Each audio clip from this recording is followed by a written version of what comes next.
A very good afternoon if you're just joining us here on Sky News. It is just after 12 o'clock. We're beginning this hour with some breaking news. An Islamic extremist who murdered a pensioner in Hartlepool has been given a sentence of life in prison with a minimum of 44 years. Just some background. 45-year-old asylum seeker Ahmed Ali Alid, he claimed to be from Morocco, would have killed more people if he had not been cornered by armed police while seeking out more victims. That is according to police. Let's go back to Teesside Crown Court. Sky's Shingi Marariki joins us there now. He's very likely to spend the rest of his life in prison, Shingi. And as I was just reading out there in the introduction, had he not have been stopped by emergency services, he would likely have killed more people in Hartlepool. That's right. Ahmed Ali said if he had a machine gun, then he would have killed thousands. And during his sentencing, he showed very little remorse. At points, he was yawning and he started talking and had to be told to stop talking by police officers as he sat in the dock. And we also heard a bit about the impact that this has had on the victims. First of all, Javed Nouri, the fellow asylum seeker who he attacked on the basis that he had converted to Christianity. And Javed Nouri said that even though his physical wounds have healed, his mental wounds are still with him and will be with him for a very, very long time. He said in his victim impact statement, "Since this has happened, I feel I am dead. I believe it's God's will I didn't die. Perhaps someone else would not survive."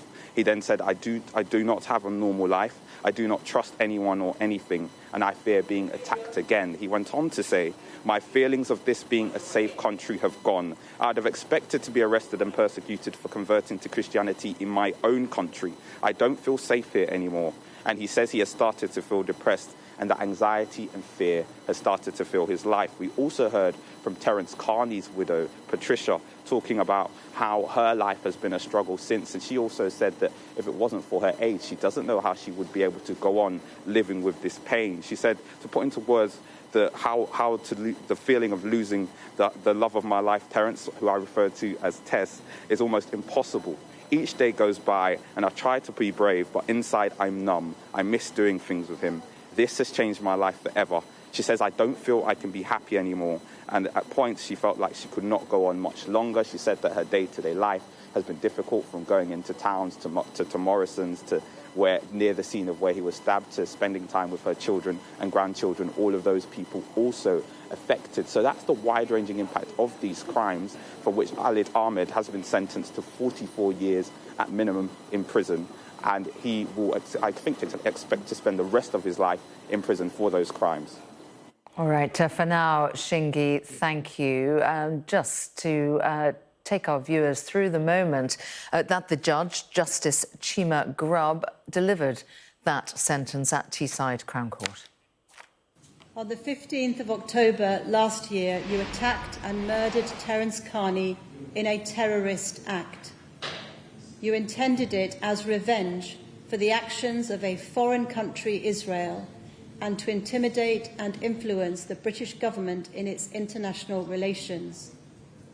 You hoped to frighten the people of Britain and to undermine the freedoms they enjoy.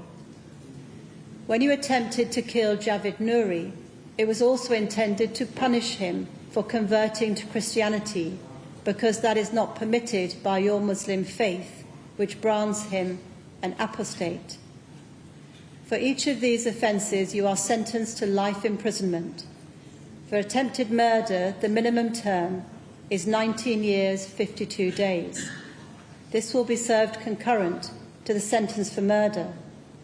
The minimum term for murder, of which you must serve every day, is 44 years and 52 days. After that time has passed, the parole board will be able to decide whether you can be released. It is possible that you will not be released even then. Given the sentences I've passed, there will be no separate penalty for the 2 charges of assaulting an emergency worker in the execution of her duty. Finally, I impose the statutory surcharge in the appropriate amount. Please take him down. Well, that was the moment of the sentencing there in Teesside Crown Court. Let's go back to our correspondent, Shingi Marariki, who was following proceedings there. Shingi, we were talking about how he intended to kill more people. Emergency services praised for their response. Just talk us through the moment of his arrest. Well, he was arrested nearby the scene after he had attacked Terence Carney, and at that point, police took him in. And what was revealing and reflected on in those remarks by Justice Cheema-Grubb was his political and religious motivations, which he spoke about at length in a police interview. In that 87-minute interview, he talked about doing it for Palestine. He said the whole issue was the independence of Palestine.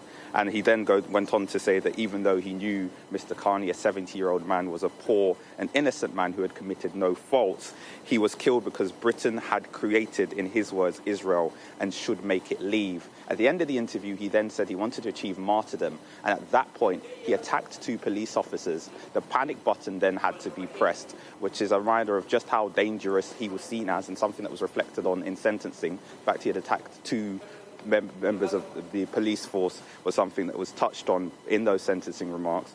And just to go further, that's something, the wider impact of what he had done was felt by the families of his victims. Talking in a victim impact statement read out on her behalf, we heard from Patricia, his wife, who said that she had no words and she was struggling to go on with her daily life. Seeing her grandchildren and doing day-to-day tasks had become a bit of a struggle.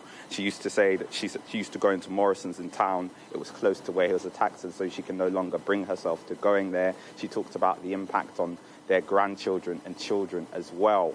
And we know that Ahmed Ali Alid has been sentenced to at least 44 years in prison.